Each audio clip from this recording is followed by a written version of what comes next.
morning, dear student, and my good wishes. Bernoulli's theorem के इस concept में जो कि हम फ्लो ऑफ फ्लूइड को समझ रहे हैं और उसको डिस्कस कर रहे हैं, जिसमें कि हमने क्या देखा कि बर्नौलीज थ्योरम ने क्या कहा कि किसी भी फ्लोइंग फ्लूइड में और वो स्टेडी स्टेट कंडीशन में हो तो किसी भी 2 पॉइंट 3 पॉइंट 4 पॉइंट पे जो टोटल एनर्जी होगी वो कांस्टेंट होगी। वो टोटल एनर्जी क्या क्या होगी? वो होगी आपकी प्रेशर एनर्जी, पोटेंशियल एनर्जी और काइनेटिक एनर्जी। तो ये बात बर्नौलीज थ्योरम ने कहा, बट उन्होंने कहा तो जाहिर सी बात है, कोई बात अगर कुछ कहता है तो उसको कैसे आप मानेंगे। तो उसका प्रूफ जब उन्होंने दिया तो हमें मानना पड़ा। प्रूफ क्या है देखिए ज़रा। तो इन्होंने कहा कि हम जानते हैं work energy theorem. Work energy theorem क्या होता है? Net work equal to change in kinetic energy और change in potential energy. Kinetic energy और पोटेंशियल एनर्जी में जो चेंज आएगा, दोनों को अगर हम सम कर दें तो नेटवर्क मिल जाएगा। भाई चेंज इन काइनेटिक एनर्जी मतलब किसी चीज़ को आप पुश किए तो वो आगे की ओर बढ़ा तो उसकी काइनेटिक एनर्जी, उसमें काइनेटिक एनर्जी आया। पोटेंशियल एनर्जी खुद की जो कैपेसिटी, जो खुद की वजन की वजह से वो कोई ना कोई वेट की वजह से वो अपनी जगह पे स्थिर है या रुक जा रहा है तो उसको हम पोटेंशियल एनर्जी कहते हैं। तो नेटवर्क कैलकुलेट कर ले अगर हम, और ये तो हम कर सकते हैं आराम से। नेटवर्क देखिए, यहाँ पे हमने कहा कि एक पाइप है, हॉरिजॉन्टल पाइप है ना, और ऊपर जाकर के ये इंक्लाइंड है, ठीक। तो इस पाइप में यहाँ पे ये फ्लोइंग फ्लूइड है, स्टेडी स्टेट कंडीशन में है। बस ये मान लीजिए कि एक कैमरे से एक फोटो ले लिया गया है, उस टाइम का ये डायग्राम है। तो यहाँ पे जो वाटर यहाँ से यहाँ पहुँच रहा है ना, ये एक इस पॉइंट पे और यहाँ से यहाँ जो पहुँच रहा है, तो इसमें क्या क्या एनर्जी इन्वॉल्व हो रही है देखिए। यहाँ पे F4 से P1 प्रेशर लग रहा है, P1 प्रेशर, ठीक।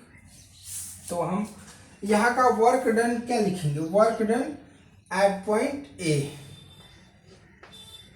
Work done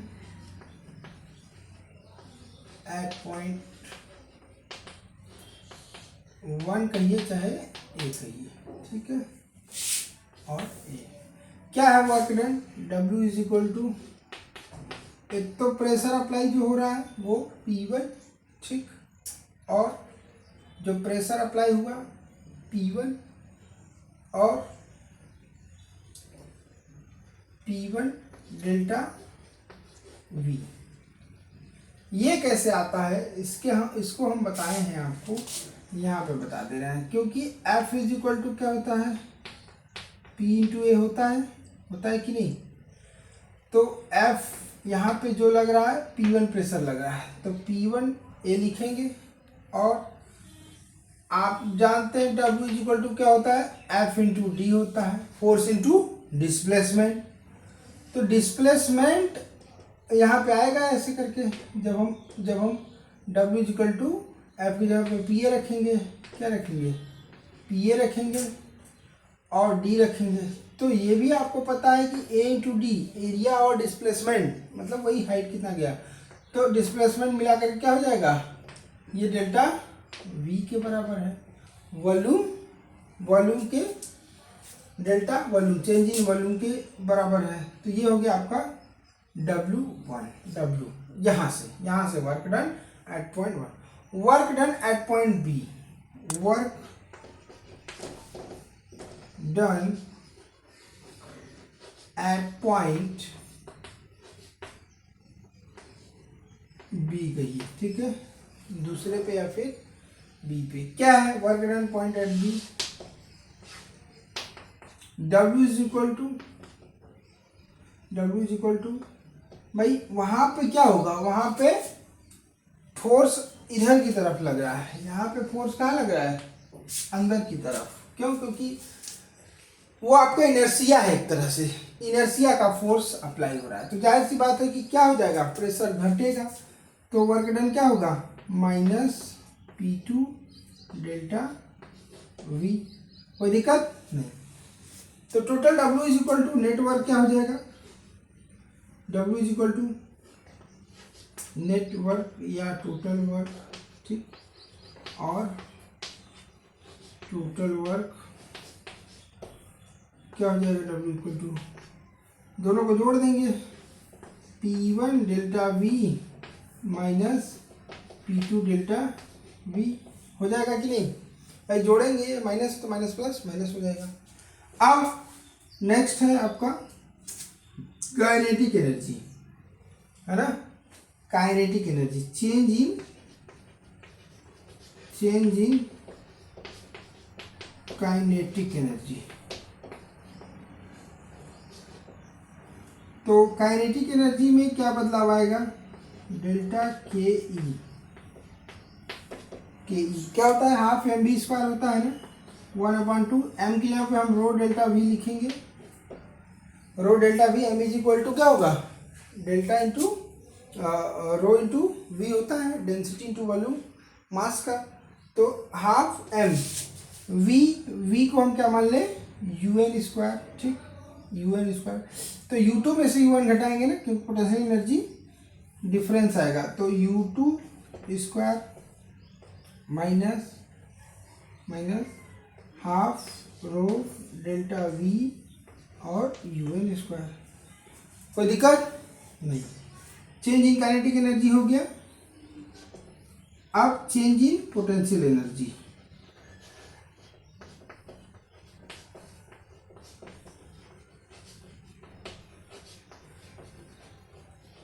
change in potential energy. तो पोटेंशियल एनर्जी में क्या बदलाव है, डेल्टा पोटेंशियल एनर्जी क्या होता है, mgh होता है ना, तो हम रो डेल्टा V जी H2 माइनस रो डेल्टा V जी H1 कर दे। कोई दिक्कत। तो हमारे पास तीनों आ चुके हैं, काइनेटिक एनर्जी, पोटेंशियल एनर्जी और नेटवर्क, ये सब आ चुके हैं। अब हम क्या करेंगे, बस इसको इस इक्वेशन में रख देंगे। इसके लिए आपको इसको स्क्रीनशॉट लेना पड़ेगा। मैं मिटाने जा रहा हूँ, मिटा देता हूँ। तो network equal to kinetic energy plus potential energy, क्योंकि मैंने मिटा दिया है, आप मुझे बताते रहिएगा, है ना, क्योंकि जो लिखना था नेटवर्क का, network equal to change in kinetic energy plus change in potential energy, ठीक। तो नेटवर्क क्या है, क्या था आपका, P1 delta V minus P2 delta V equal to, यहाँ क्या था, 1/2 रो डेल्टा V और क्या था, U2 स्क्वायर माइनस 1/2 रो डेल्टा V UN स्क्वायर और प्लस कर दीजिए, प्लस mgh, तो रो डेल्टा V जी H2 माइनस रो डेल्टा V जी H1। जो 1 है उसको एक साइड कर दीजिए, जो 2 है उसको एक साइड कर दीजिए। तो 1 को मैं एक साइड कर दे रहा हूँ। P1 डेल्टा V, पहले एक काम करिए, डेल्टा V पूरे में है ना, तो डेल्टा V को हटा दीजिए, डिवाइड करेंगे हट जाएगा।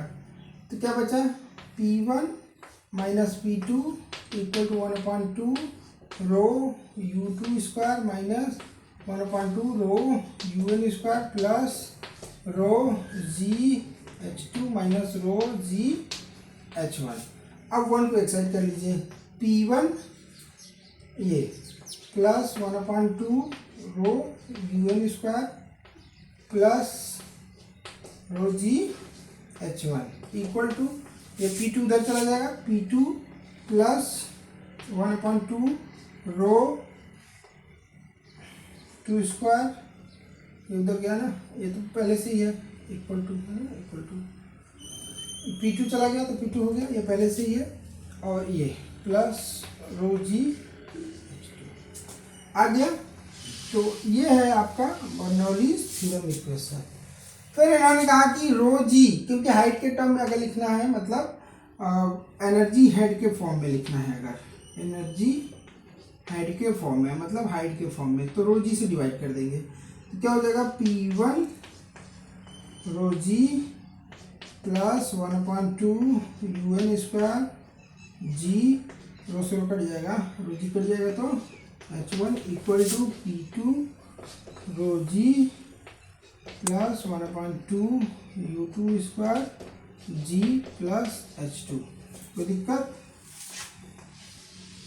तो this is your Bernoulli theorem by work energy theorem. समझ में आ गया? अगर कहीं नहीं समझ में आया है तो आप इसको एक बार कमेंट दीजिएगा, तो मैं ज़रूर इसको देखूंगा। ठीक है।